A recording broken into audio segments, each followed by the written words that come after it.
It's October 11th. Matthew 8, 1 through 13, and Luke chapter 7 are our reading. Luke chapter 7, verse 11 through 17. Soon afterward, Jesus went to a town called Nain, and his disciples and a large crowd went along with him. As he approached the town gate, a dead person was being carried out, the only son of her mother, and she was a widow. A large crowd from the town was with her. When Jesus saw her, his heart went out to her and said, "Don't cry." Then he went up and touched the coffin, and those carrying it stood still, and he said, "Young man, I tell you, get up." The dead man sat up and began to talk, and Jesus gave him back to his mother. They were all filled with awe and praised God.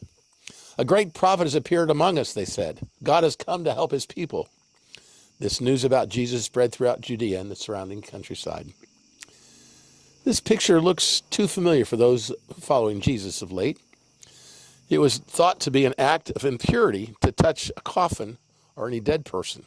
If a priest did that, he was considered unclean for several days. Observe closely what Jesus does at this situation. Jesus draws near to a funeral procession. The funeral was a son whose mother was a widow. This is a funeral for her only son. This woman had no one to care for her or watch over her. When Jesus saw her, his heart went out to her. He told her not to cry. I wonder how the mother took those words.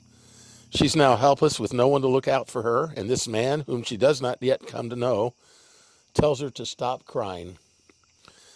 Then this unknown man went over to the coffin and spoke to the dead son and said, "Young man, I say to you, get up." That was all he said, and the young man got up and began to talk to his mother again.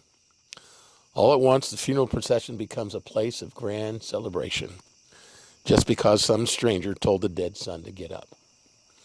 From now on, wherever this stranger went, and the news went before him, I wonder what the headlines might have been if there had been newspapers in that day. Funeral procession stopped cold by the widow's son coming back from the dead.